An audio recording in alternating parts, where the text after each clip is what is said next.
Goeienaand julle, baie welkom by die huis van die Here. Die eerste liedjie wat ons gaan saam sing is Geduldig dors my siel na U, o Here.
Nou jy om te staan, om die voorsang af te sluit, wat er vriendelijk op sy Jesus.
Hartlike goeienaand van my kant af aan elkeen.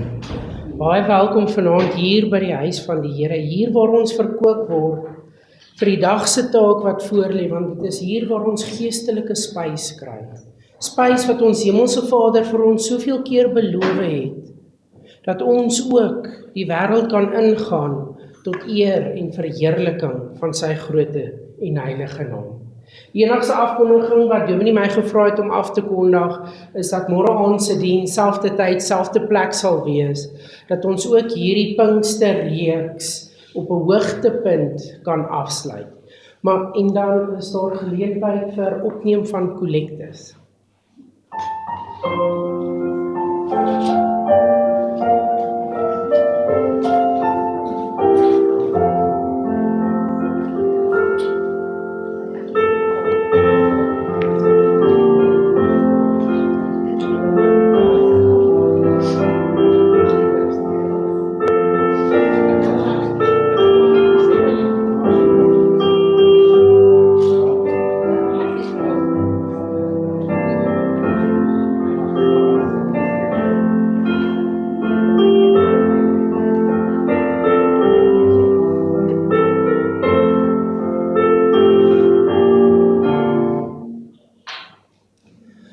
Ek nooi elkeen om saam met my te staan, dat ons ook hierdie erediens op eer van die Here kan open, op berge en in dale.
Vanaand se skriflesing kry ons uit 1 Timoteus uit. Die eerste brief van die apostel Paulus aan Timoteus. 1 Timoteus, die 2de hoofstuk.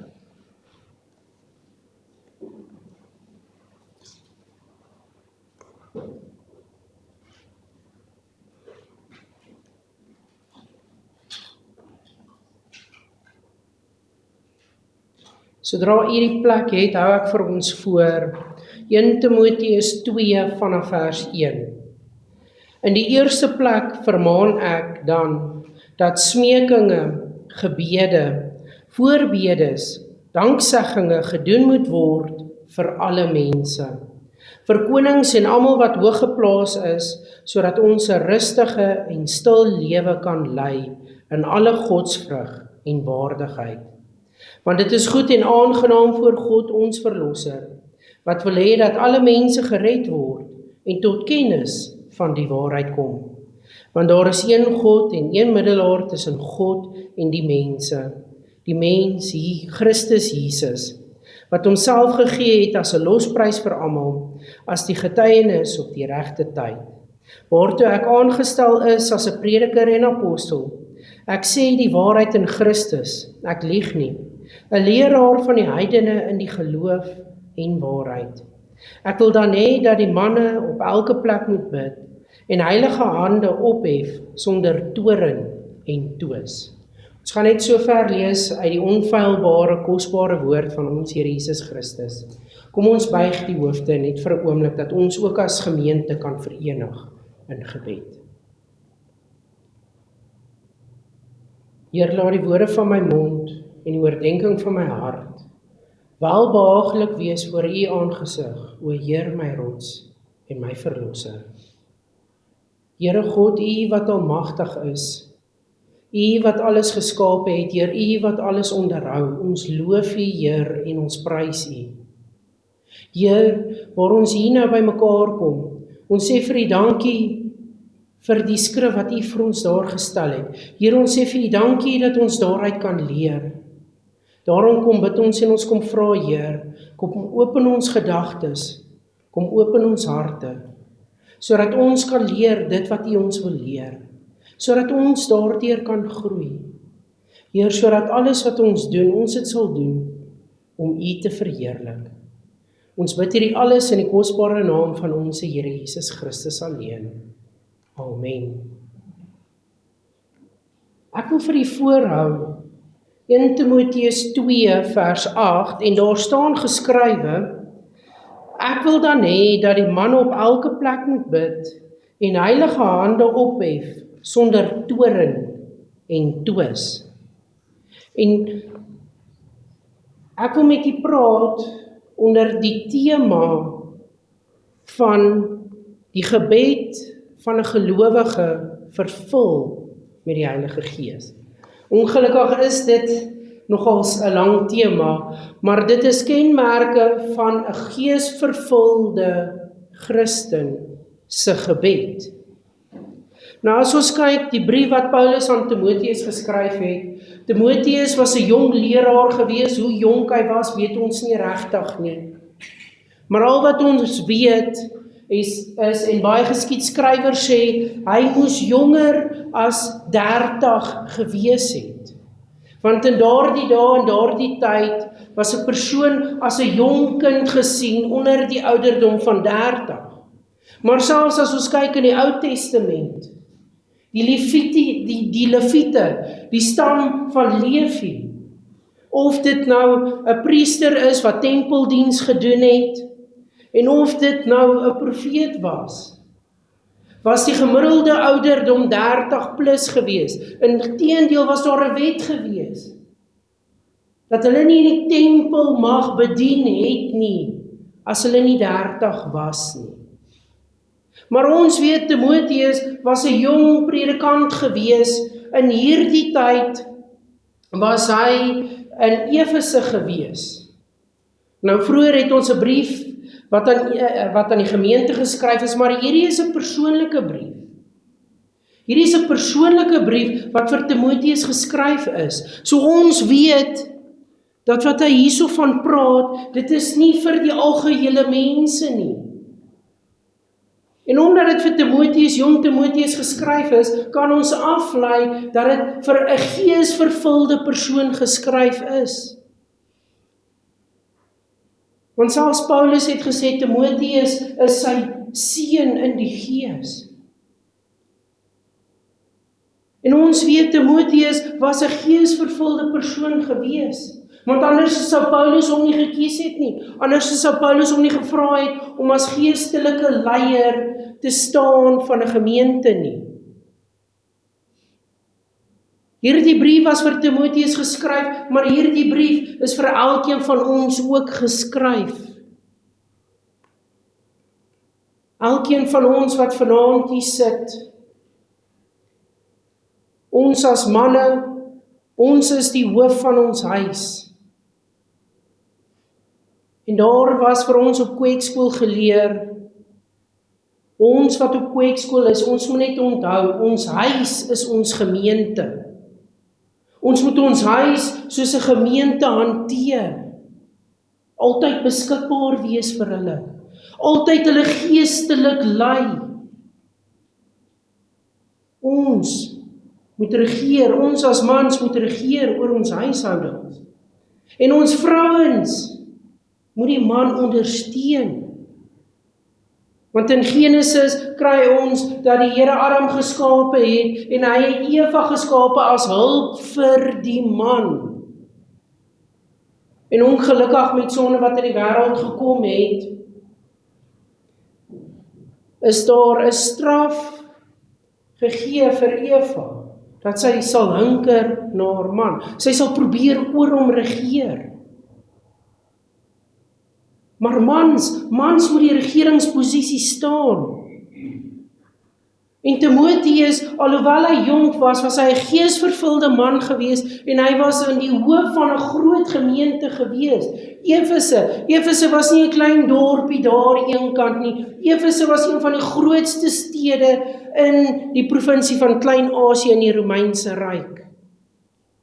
Daar was generale gewees, daar was weermagte gewees. Die goewerneur het daar gebly, daar was ryk manne gewees. En dan bo dit alles, Efese was nog 'n handelsentrum vir 'n hele groot gebied ook gewees. Maar hoekom ek met u wil praat oor die gebed van 'n geesvervulde Christen, is juis wat ons kry uit vers 3 uit, want dit is goed en aangenaam voor God ons verlosser, wat wil hê dat alle mense gered word en tot kennis van die waarheid kom. Want jy sien, die opdrag is vir ons gegee. Handelinge 1 vers 8, maar julle sal krag ontvang wanneer die Heilige Gees oor julle kom. En julle sal my getuies wees in Jerusalem, sowel as in die hele Judea en Samaria, en tot aan die uiterste van die aarde. So om met die Gees vervuld te wees, soos wat ek 'n Sondag aand gesê het, is om nie agteroor te sit en te sê, okay, laat Gods water oor Gods akker loop nie. Ons moet die Gees ontvang met 'n doel. En die doel is om te gaan evangeliseer. As jy in die Bybel opgemerk het, die opskrif van die perikoop is gebed vir alle mense. Alle mense. En ons gaan kyk wat dit behels om hierdie geesvervulde gebed te bid. Want dit is nie ek wat dit uit my eie uit doen nie. Dit is die Heilige Gees wat deur my werk om dit te doen. Ons gaan eers kyk na die natuur van hierdie gebed. 1 Timoteus 2 vers 1. In die eerste plek vermaan ek dan dat smekinge, gebede, voorbedes, dankseggings gedoen moet word vir alle mense. Nou as ons kyk reg deur die skrif, kry ons dat mense met God praat en in sekere geleenthede praat God terug met die mense. Daar is soveel verskillende tipes gebede wat daar is. Daar is smekinge, daar is dankseggings. Hierdie wat Paulus hier geskryf het, smekinge, gebede, voorbedes, dankseggings.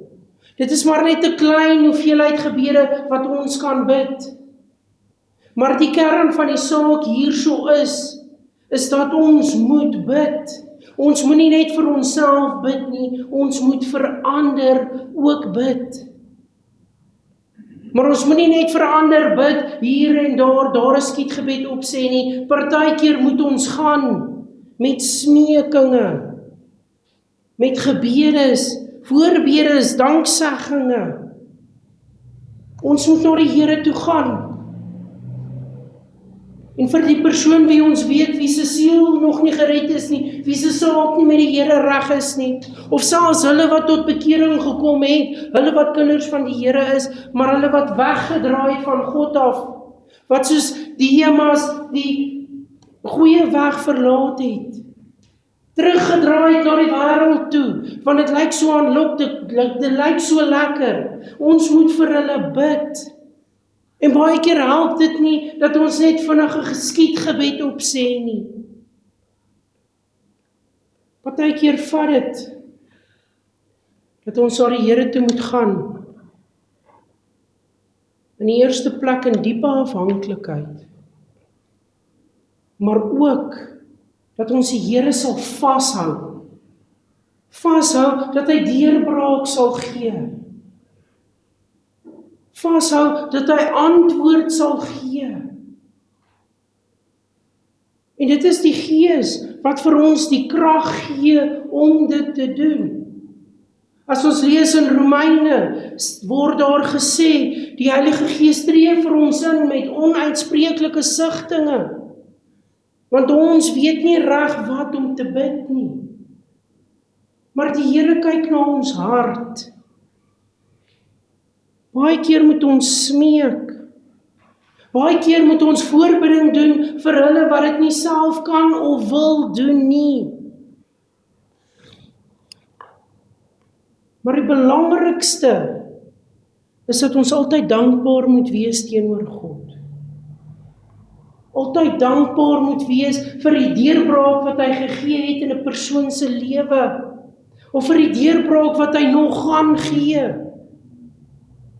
Daar was 'n evangelis gewees, wat in sy lewe, soos wat sy lewe aangegaan het, het hy name op 'n lys geskryf. En hy het vir hulle gebid. Manne en vroue wie hy geweet het, se saak nie met die Here reg is nie. En hy het vir hulle gebid. Party van hulle was net 5 jaar gewees, ander was 10 jaar, ander was 30 jaar en meer. Maar hy het vir elkeen gebid. En soos wat hy gehoor het, het 'n verandering in hierdie persoon se lewe gekom. Het hy die naam doodgekrap. En hy was dankbaar teenoor die Here gewees, want hier is deurbraak gegee. Hierdie persoon het tot bekering gekom. Maar op die dag van sy dood was daar 3 name gewees wat nie doodgekrap is nie. Die begrafnis is gehou en sy vrou wat hierdie lys in die hande gekry het, met hierdie 3 persone in kontak gekom. En die laaste persoon met wie sy gepraat het gesê, maar hy het vanoggend sy hart vir die Here gegee. En dit is kragtige gebed. Want die evangelis het gebid, hy het die Here vasgehou tot die dag wat hy dood is, en hy het geweet die Here sal deurbraak gee, hy het geweet die Here sal antwoord gee. So moet ons ook volhard. Soos wat die 120 in die bovertrek was, hulle was vir 10 dae daar gewees. Want die opdrag is vir hulle gegee. Hulle moet wag totdat hulle die Gees ontvang. Wat sou gebeur het as hulle by dag 3 opgehou het om te bid? By dag 5 besluit het, ek kan nie op permanente vakansie wees nie, ek moet weer terug gaan werk toe. Hulle het geduldig die Here vasgehou.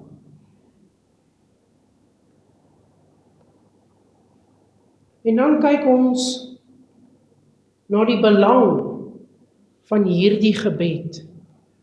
Die belang van 'n geesvervulde kind van die Here se gebed.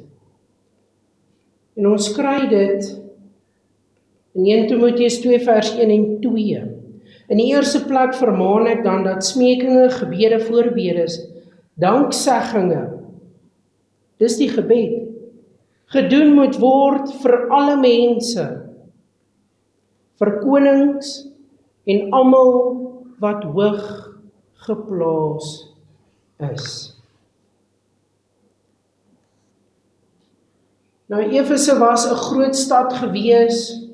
Geskiedenis leer vir ons dat om en by 300,000 mense binne en rondom die stad gebly het. So dit beteken die weermag wat daar was groot gewees. Die regeerders van hierdie stad, Romeinse goewerneurs, was ook daar gewees. Baie keer het 'n keiser daardeur getrek op pad Egipte toe of waar ook al. Konings van ander lande het deur Efese getrek. Efese was die spulpunt gewees van 'n groot area. Maar Paulus' opdrag aan Timoteus is, vir konings en almal wat hoog geplaas is. So ons gebed, en die Heilige Gees noop ons om dit te doen. Die Heilige Gees dring ons daarna toe, is om te bid vir ander. Ons het tyd in ons binnekamer, ons het tyd saam met ons families. En elke geleentheid het sy eie omstandighede waarvoor ons bid. As ons vat by die kostafels, bid ons nie vir die oorloë en die vervolging en so nie. By die kostafels bid ons vir die kos. Want dit is die geleentheid wat daarvoor is. In 'n gemeentelike opset bid ons nie net vir kos nie, want dit is nie die geleentheid om daarvoor te bid nie.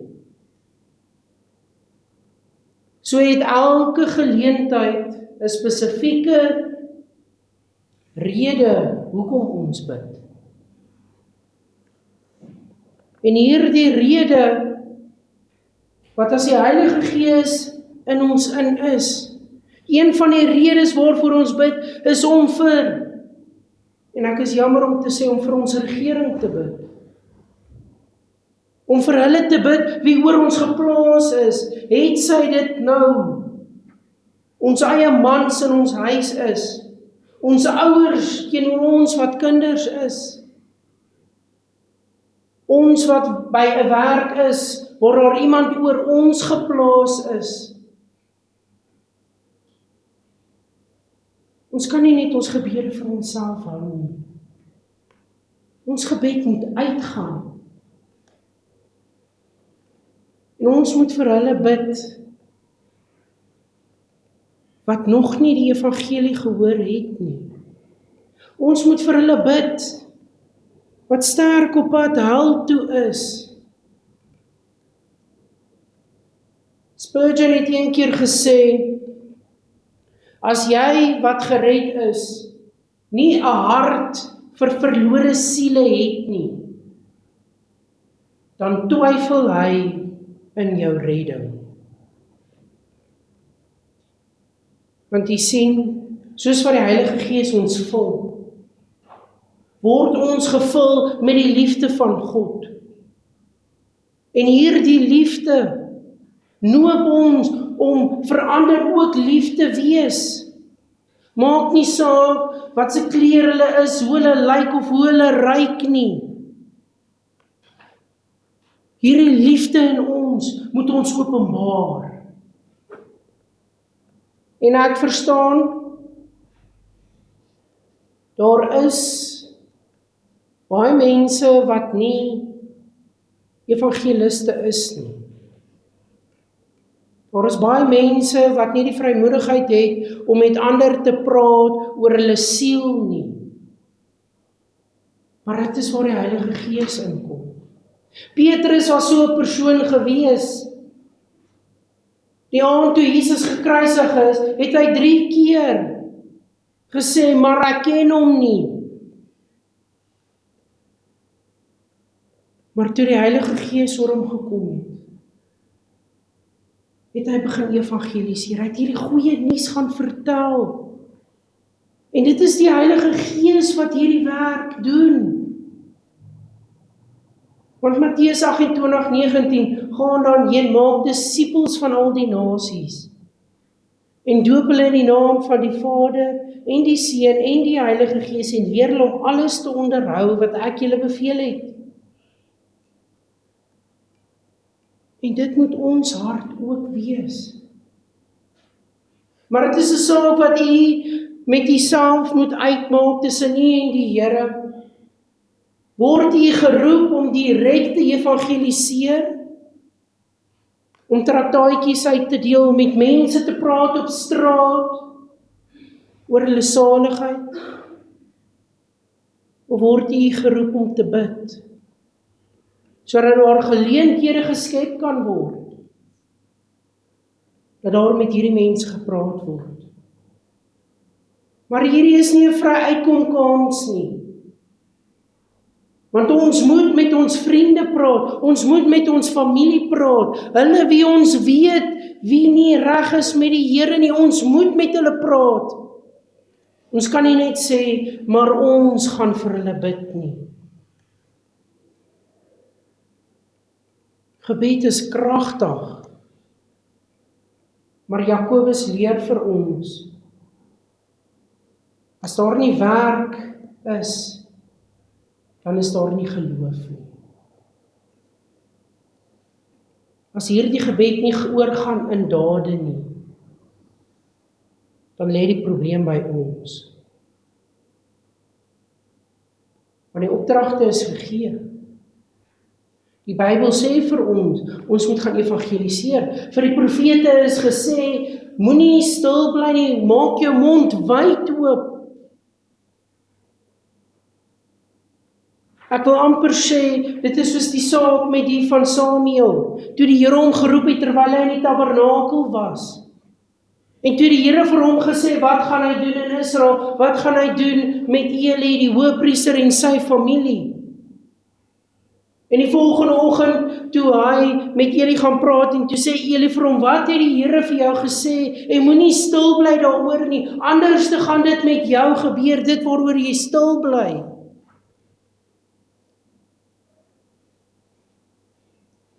So as ons stil bly, wat maak dit ons? As ons nie verander vertel van ons Here Jesus Christus nie,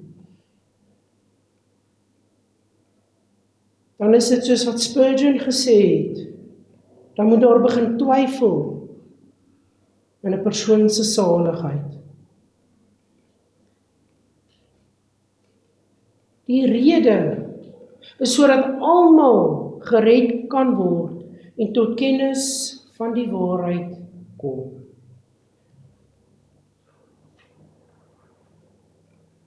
Romeine 3 vers 23 leer vir ons, want almal het gesondig en dit ontbreek hulle aan die heerlikheid van God. Maar ons kry aan die ander kant, Johannes 10 vers 17 en 18, daarom het die Vader my lief, omdat ek my lewe aflê, om dit weer te neem. Niemand neem dit van my af nie, maar ek lê dit uit myself af. Ek het mag om dit af te lê, en ek het mag om dit weer op te neem. Hierdie gebod het ek van my Vader ontvang. Die werk wat Christus vir ons aan die kruis gedoen het. En niemand kan dit van ons al wegneem nie. Ons kan verkoel,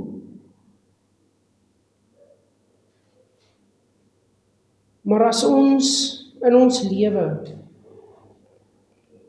'n dag en 'n tyd het waar ons kan getuig, ons hoef dit nie te onthou nie, maar waar ons kan getuig dat die Here my siel daadwerklik gered het, ek is 'n kind van die Here,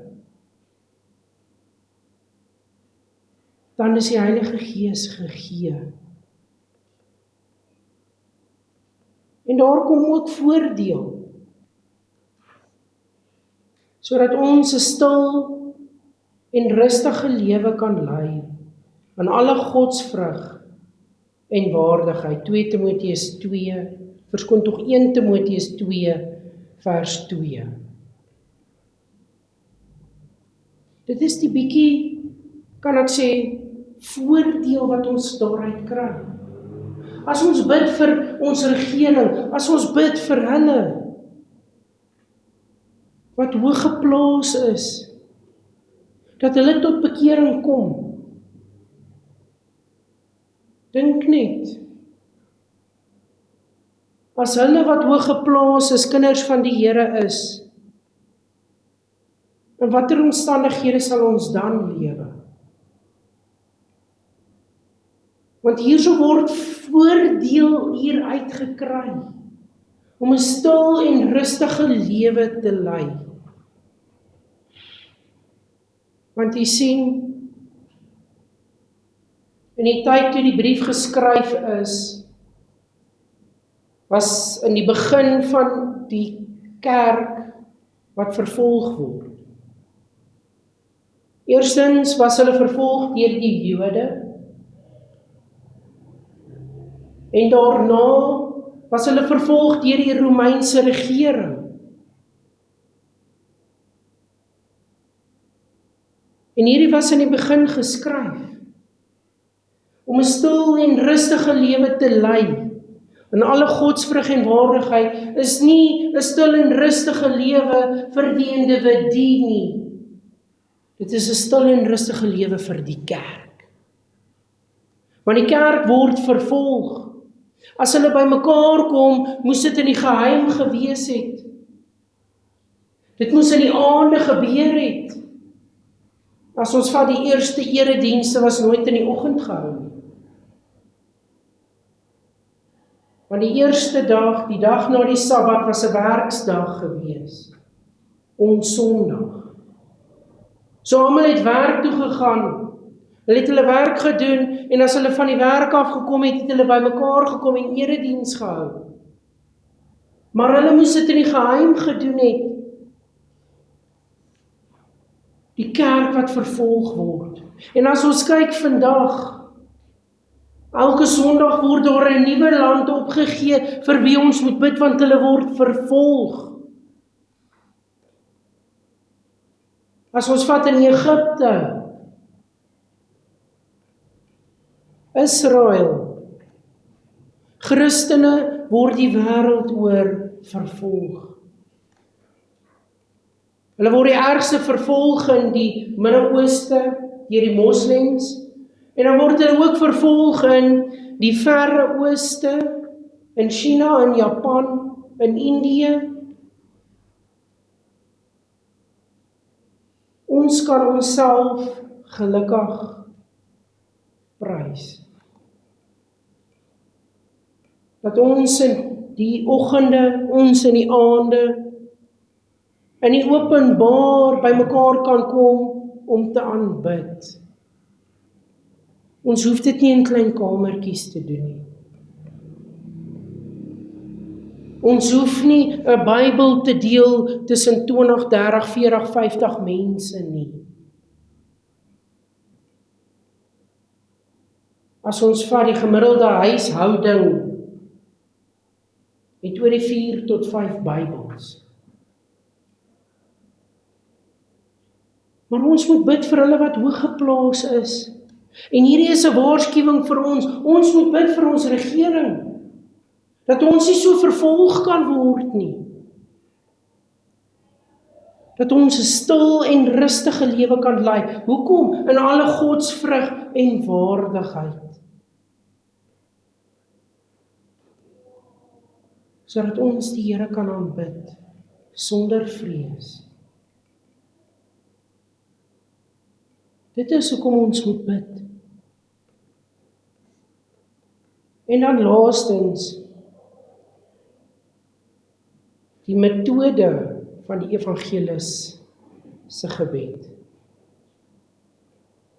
1 Timoteus 2 vers 8, ek wil dan hê dat die manne op elke plek moet bid en heilige hande ophef sonder toorn en twis.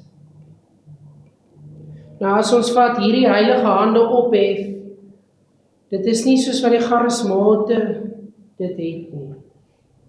Hierdie heilige hande ophef, praat van in die tyd toe die tabernakel in die woestyn was, het die Here van tyd tot tyd afgekom en met Moses gespreek, en Moses het dit vir die volk gesê.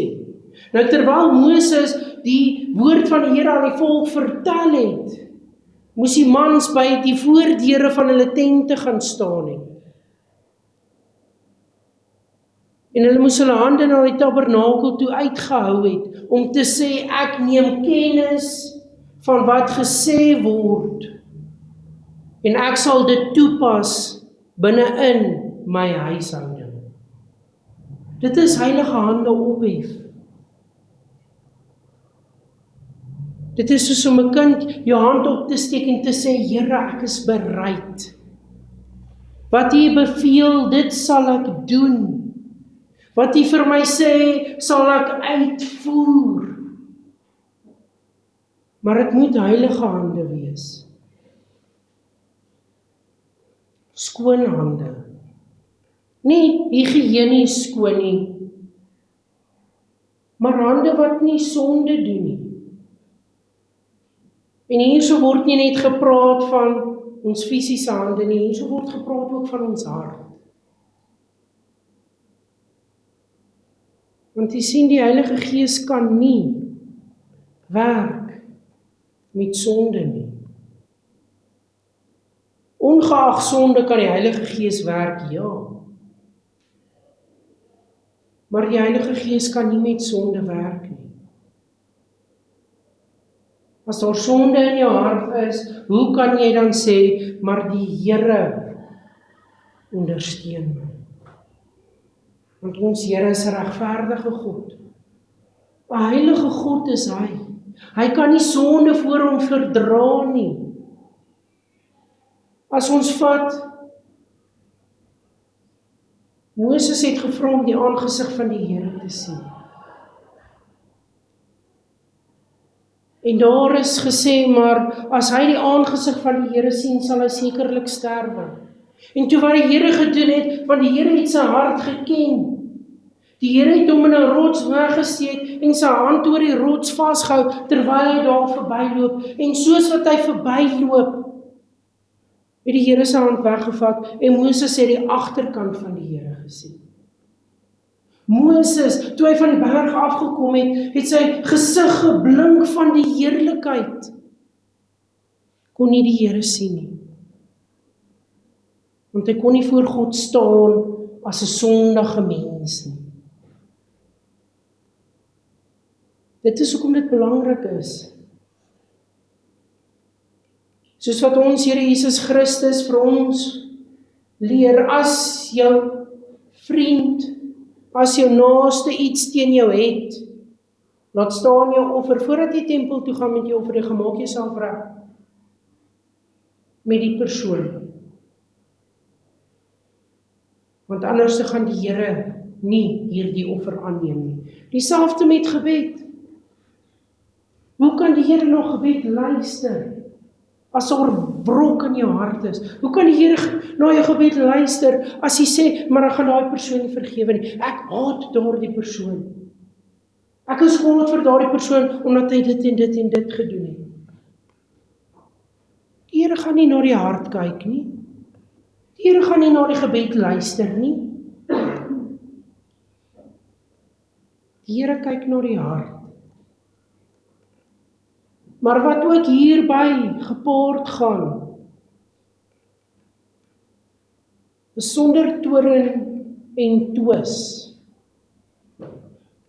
Nou, die woord van die Here is vir ons oorspronklik in Grieks gegee, wat 'n baie ryk taal is, wat baie infleksies en baie betekenis dra in enkele sinsnedes. En hierdie toorn en twis kan tereg vertaal word met 'n hart wat sonder toorn en twis is. Maar hierdie toorn en twis, hierdie hart wat sonder toorn en twis is, hierdie hart moet ongetwyfeld wees. Hierdie hart moenie twyfel nie. Want as ons na die Here toe gaan, moet ons weet, hy is die hoorder en verhoorder van gebed. So as ons nie twyfel nie, sal die Here na ons gebed luister. En as ons binne die weë van die Here bid, ons lewens reg is, dan sal hy na ons gebed luister. En as dit sy wil is, sal hy die gebed verhoor. maar ek kan nie vanaand waarborg. Soos wat hy gesê het, want dit is goed en aangenaam voor God ons verlosser, wat wil hê dat alle mense gered word en tot kennis van die waarheid kom. As ons vir vriende, as ons vir familie bid, wat nog nie die Here ontmoet het nie, glo ek dat hy met daardie persoon sal werk. Die Here sal na die gebed luister. Want dit is nie die gebed wat uit ons eie uitkom nie. Want ons is mens. Ons beste wat ons kan gee vir die Here skiet ver te kort. Maar as die Heilige Gees kom, en as ons gevul is met die Heilige Gees, sal die Here die hoorder en die verhoorder van gebed wees. Amen. Kom ons buig die woorde. Heilige God, Heer, U is ons hemelse Vader, en dit is reg wat ons kan sê, dat U die hoorder en verhoorder van gebed is.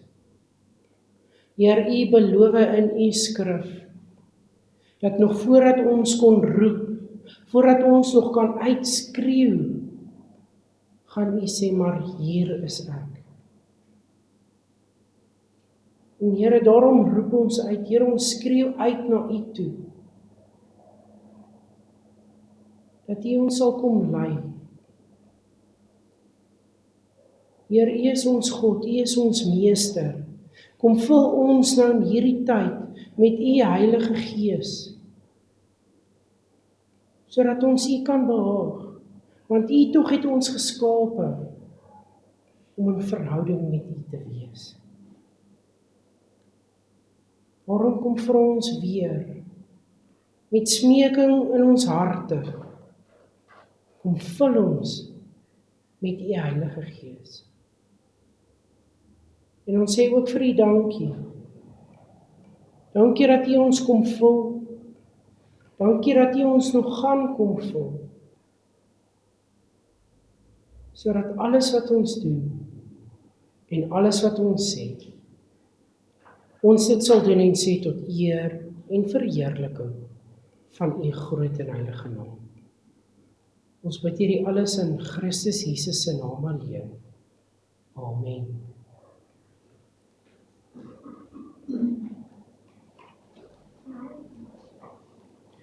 Sodra ons die noot kry, nooi ek elkeen om hartlik staande saam te sing, dat ons ook hierdie erediens kan afsluit.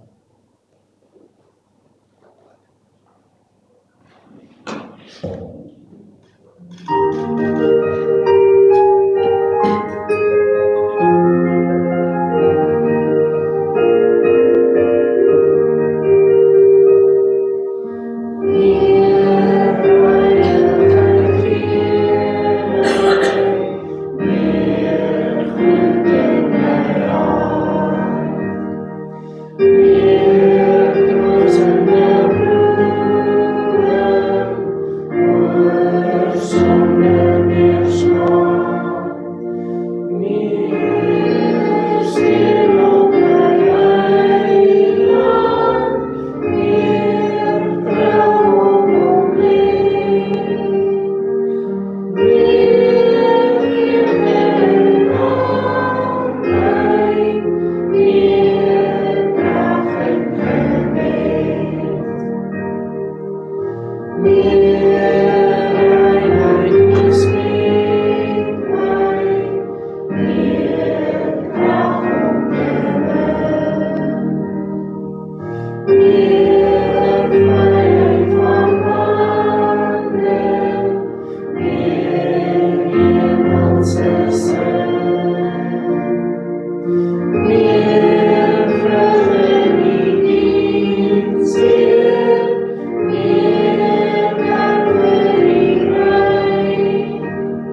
Kom ons bid nou om die seën van die Here.